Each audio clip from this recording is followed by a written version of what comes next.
Bonjour à tous, bienvenue dans ce tutoriel comment réaliser un graphique avec Excel 2010. Donc, dans le logiciel Excel version 2010, j'ai sur ma première feuille une série de données ici avec différents descripteurs. Donc le nom, ça sera des acteurs, donc acteurs français et étrangers, et j'associe à ce descripteur nom bien le prénom, l'âge, le nombre d'années de carrière, le nombre de prix que l'acteur a reçu, le nombre de films, série tournée. Donc maintenant, ici, je vais devoir sélectionner les colonnes de données utiles au graphique et donc à la question posée. Première question que l'on va se poser, c'est je veux créer un graphique qui associe le nom de l'acteur et son âge. Donc pour ça, pour sélectionner donc ces deux séries de données, je vais cliquer sur les colonnes correspondantes. Donc la colonne A, si je clique sur l'intitulé A de la colonne, je sélectionne toute la colonne A. Donc ici, on voit en surbrillance les données qui ont été effectivement sélectionnées. Je pourrais aussi manuellement, avec la souris, cliquer sur les enregistrements qui m'intéressent. Donc, par exemple ici, là jusqu'à Bekti Leila, ou alors, au contraire, m'arrêter ici pour mon graphique. Je sélectionne donc toutes mes données. Hop. Et vous voyez ici, j'ai sélectionné le nom et le prénom. Ce qui m'intéresse, moi, c'est le nom et l'âge. Donc, je clique sur la colonne A pour sélectionner donc les noms, mais on remarque que la colonne C n'est pas collée à la colonne A. Je ne peux pas faire un glisser pour sélectionner mes colonnes. Et si je clique sur la colonne C, vous voyez que je désélectionne la colonne A. Donc pour ça, je laisse appuyer sur CTRL sur le clavier et je sélectionne la deuxième colonne qui m'intéresse. Donc vous voyez, en laissant appuyer sur CTRL, sur la touche CTRL de mon clavier, donc j'ai bien la colonne A des noms sélectionnés et la colonne C des âges sélectionnés. Maintenant, je vais choisir le type de graphique qui est adapté à la question. Donc pour ça, comme j'associe le nom à l'âge, bon, le graphique le plus adapté est le diagramme en bâton ou l'histogramme.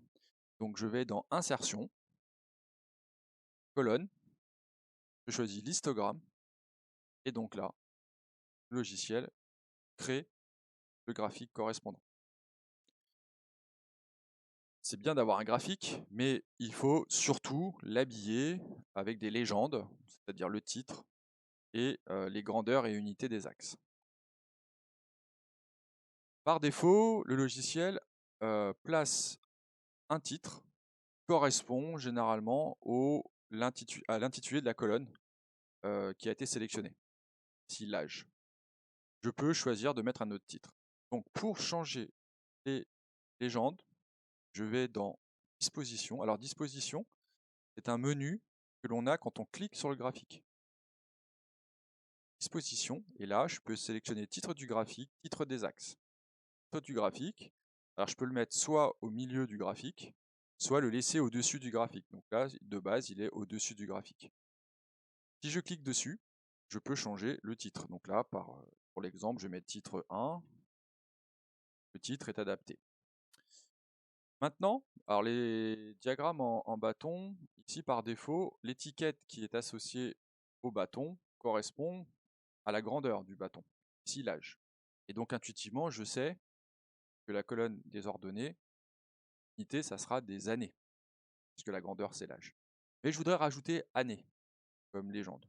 Donc je vais dans titre des axes, titre de l'axe vertical. Je vais écrire horizontalement, mais je pourrais aussi écrire le titre et la légende verticalement. Titre horizontal, et je choisis par exemple, ici je mets année comme unité. Et ici, sur l'axe des abscisses, je voudrais effectivement mettre que ce sont des acteurs. Titre des axes, titre de l'axe horizontal, titre en dessous de l'axe. Là, je clique dessus et je mets donc acteur. J'aurais pu mettre nom, prénom, nom des acteurs. Voilà. Là, effectivement, mon graphique est habillé d'un titre Et ici, des grandeurs et unités, des axes ordonnés et abscisses. Maintenant, je voudrais récupérer ce graphique, l'utiliser sur un autre support, comme Word par exemple, ou un diaporama comme PowerPoint. Donc, pour ça, je vais sélectionner mon graphique et je vous conseille de le couper. Donc, bouton droit de la souris, couper. Une fois qu'il est coupé, eh bien, je peux sur un fichier Word le coller. Alors coller, CTRL V sur le clavier, il est collé. Ou alors je peux directement, je fais bouton droit de la souris et ici je le colle. Et là je le colle. Donc, soit bouton droit de la souris coller, soit CTRL V sur le clavier. Et ça sera la même chose sur un autre support comme le diaporama par exemple. Je fais CTRL V pour le coller sur mon diaporama. Et à partir de là, je peux rajouter des légendes à partir du diaporama ou de Word. Je peux rajouter pas mal de choses, des textes. Alors là, c'était donc un diagramme en bâton, mais je voudrais par exemple faire maintenant une courbe comme en mathématiques par exemple. Là, je vais sélectionner ma deuxième feuille de calcul où j'ai calcul Excel où j'ai effectivement d'autres séries de données. Et ici, tout simplement, je vais associer les jours du mois avec la température moyenne. Et je voudrais faire une courbe qui donc associe à chaque jour du mois présenter sa température. Pour ça, même principe, je vais sélectionner les colonnes qui m'intéressent. Alors là, vous voyez que les colonnes sont collées l'une à l'autre. Donc soit je fais ici la sélection de la colonne A, j'appuie sur CTRL sur mon clavier, je laisse appuyer sur CTRL. Je clique sur la colonne B, mes deux colonnes sont surlignées, donc elles sont sélectionnées. Ou sinon, tout simplement, manuellement, je clique jour et mois, jour du mois, pardon, et je vais glisser sur les données qui m'intéressent. Ensuite, même principe, je vais donc insérer un graphique, et ici, je veux une courbe. Donc la courbe, en mathématiques, c'est nuage sur Excel, ça s'appelle nuage, et je vais ici sélectionner par exemple un type de représentation. Donc là, je vais associer les points de chaque enregistrement et relier les points entre eux. Et j'ai bien ici mon graphique qui se construit. Même chose, je veux donc rajouter un titre. Le titre, celui-ci par défaut n'est pas adapté. Là, vous voyez que sur l'axe des ordonnées et l'axe des abscisses, il n'y a pas de grandeur ni d'unité. Alors, effectivement, par défaut, on a une étiquette qui identifie la courbe, mais je voudrais, moi, habiller mes axes. Alors, même chose, en cliquant donc sur le graphique, j'ai accès à disposition, je vais dans disposition, titre du graphique. Bon là, il est de base au-dessus du graphique, mais je pourrais le mettre superposé centré. Vous voyez, par contre, j'aime pas trop cette façon de représenter les choses, donc je vais revenir moi sur titre du graphique, dessus. Et là, je sélectionne, je mettrai ce que je veux, évolution. Alors, je vais pas rajouter pour gagner du temps. Et je vais rajouter donc ici, sur l'axe des ordonnées grandeur et unité, donc titre des axes. Titre de l'axe vertical, c'est l'axe des ordonnées, donc, et là je vais le faire vertical pour changer un petit peu. Et là, titre de l'axe, mais là ça prend pas mal de temps. Et là, je vais mettre ici, par exemple, c'est, on a dit la température. Température, donc, et c'est en degrés Celsius. Insérer, symbole, choisis les degrés, insérer, et Celsius, voilà. Vous voyez ici j'ai un titre mais qui est vertical, mais j'aime pas beaucoup ça.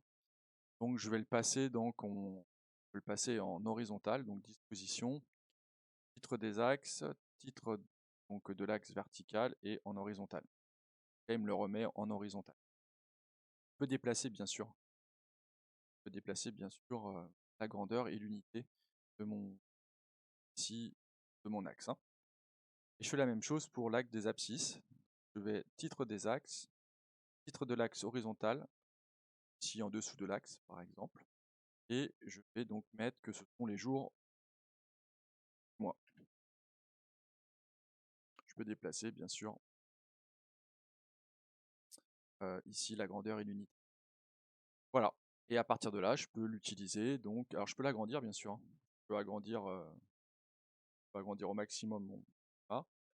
Je le sélectionne, je le coupe, et ensuite sur un fichier Word par exemple, et je vais le coller, CTRL V ou bouton droit de la souris coller.